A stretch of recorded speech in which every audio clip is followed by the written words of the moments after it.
Hello guys, আমি Deep welcome back to my channel Deep exclusive. So এখন আমি এই ভিডিওর মধ্যে বেসিক্যালি কথা বলবো দেবদাকে নিয়ে, খাদানকে নিয়ে।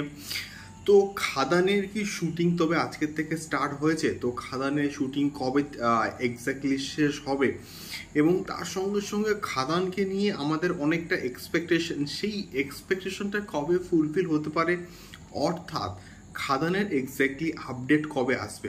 তো এই সবগুলো কিন্তু বলবো এই ভিডিওর মধ্যে। তো প্লিজ প্লিজ ভিডিওগুলো একদম শেষ অবধি দেখো, এবং খাদান সংক্রান্ত এইরকম এক্সক্লুসিভ আপডেটগুলো কিন্তু পেতে গেলে অবশ্যই কিন্তু চ্যানেলটিকে সাবস্ক্রাইব করে আমাদের সঙ্গে থাকতে হবে। তো বিষয়টা হচ্ছে, যে প্রবলেমটা হচ্ছিল, যে একটা সিনারিও যেটা এখন বর্তমানে কিন্তু পুরোপুরি কি যে কমপ্লিট হয়েছে, পুরোপুরি যে শেষ হয়েছে, আবার সব কিছু নতুনভাবে শুরু হয়েছে। টলিউড ইন্ডাস্ট্রি আগের ট্র্যাকে ফিরে এসেছে তা কিন্তু আমি বলবো না, বাট দেবদার যে কমিটমেন্ট ছিল, এবং গতকাল আমরা কিন্তু দেখেছিলাম স্বয়ং মাননীয় মুখ্যমন্ত্রী আমাদের মমতা ব্যানার্জির সঙ্গে একটা মিটিং হয়েছে, এবং তারপরে কিন্তু দেবদা মোটামুটি প্রমিস করেছিলেন। তার যে পোস্ট, সেই পোস্ট অনুযায়ী আমরা কিন্তু মোটামুটি ধরতে পারি যে শুটিং আজকের থেকে কিন্তু শুরু হয়ে যাওয়ার কথা। এবং খাদানের একদিনে শুটিং বন্ধ হয়েছে, এবং তার জন্য একটা হিউজ রকমের কিন্তু লস কিন্তু প্রোডাকশন হাউস অর্থাৎ দেবদা এবং সুরিন্দর ফিল্মস কিন্তু দেখেছে।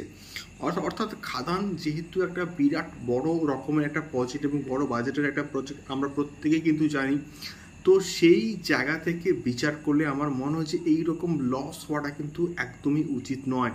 যেহেতু বাংলার ইন্ডাস্ট্রি খুবই স্মল বাজেট, খুবই ছোট একটা ইন্ডাস্ট্রি, এবং সাউথের মতন এত হিউজ বাজেটের কিন্তু ছবি এখানে হয় না। বাট এখানে দেবদা এবং আমাদের জিদা কিন্তু চেষ্টা করে যাচ্ছে এরকম একটা বাজেটের ছবি বানানোর।